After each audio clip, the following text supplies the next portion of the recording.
ವರ್ಷ ಬೆಳಗಾವಿಯಲ್ಲಿ ನಡೆತಕ್ಕಂಥ ಚಳಿಗಾಲದ ಅಧಿವೇಶನದಲ್ಲಿ ಸರ್ಕಾರದ ಗಮನ ಸೆಳೆಯುವುದಕ್ಕೋಸ್ಕರ ಪ್ರತಿನಿತ್ಯ ಒಂದೊಂದು ವಿನೂತನವಾಗಿ ಪ್ರತಿಭಟನೆಯನ್ನು ಮಾಡೋದ್ರ ಮುಖಾಂತರ ರಾಜ್ಯ ಸರ್ಕಾರ ಮತ್ತು ಇಲ್ಲಿರ್ತಕ್ಕಂಥ 18 ಜನ ಶಾಸಕರನ್ನ ಗಮನ ಸೆಳೆಯಬೇಕಾಗಿತ್ತು.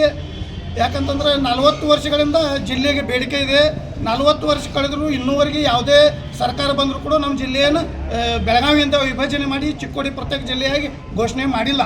ಹಾಗಾಗಿ ಇವತ್ತಿನ ಮೊದಲನೇ ದಿನ ಇದೆ. ಅದಕ್ಕಾಗಿ ನಾವು ಕನ್ನಡ ಪರ ಸಂಘಟನೆಗಳ ಪರವಾಗಿ ಒತ್ತಾಯ ಮಾಡ್ತೇವೆ. ಮೊದಲನೇ ದಿನವೇ ಈ ನಮ್ಮ ಜಿಲ್ಲೆಯ 18 ಜನ ಶಾಸಕರು ವಿಧಾನಸಭೆಯಲ್ಲಿ ಚಿಕ್ಕೋಡಿಯನ್ನು ಜಿಲ್ಲೆ ಮಾಡಿ ಅಂತ ಪ್ರಸ್ತಾಪನೆ ಮಾಡಬೇಕು.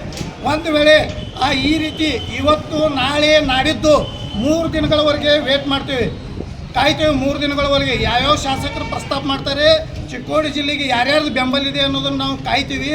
ಶುಕ್ರವಾರ ದಿನಾಂಕ ರಾಜ್ಯ ಸರ್ಕಾರದ ಗಮನ ಸೆಳೆಯೋಗೋಸ್ಕರ ಇಲ್ಲಿ ನಮ್ಮ ಕಬ್ಬೂರದ ಹತ್ತಿರ ಇರುವಂಥ ನಮ್ಮ ರೈಲ್ವೆಯನ್ನು ನಾವು ಯಾವುದೇ ಕಾರಣಕ್ಕೂ ಶುಕ್ರವಾರದ ಒಳಗಡೆ ಚಿಕ್ಕೋಡಿಯನ್ನು ಪ್ರತ್ಯೇಕವಾಗಿ ಜಿಲ್ಲೆ ಘೋಷಣೆ ಮಾಡದೇ ಇದ್ದರೆ ಕನ್ನಡ ಪರ ಸಂಘಟನೆಗಳಿಂದ ರೈಲು ತಡೆಯನ್ನು ಮಾಡಿ ಸರ್ಕಾರಕ್ಕೆ ಬಿಸಿ ಮುಟ್ಟುವ ಅಂಥ ಕೆಲಸವನ್ನು ಮಾಡ್ತೀವಿ ಅಂತ ಹೇಳಲಿಕ್ಕೆ ಬಯಸ್ತಾ ಇದ್ದೀನಿ.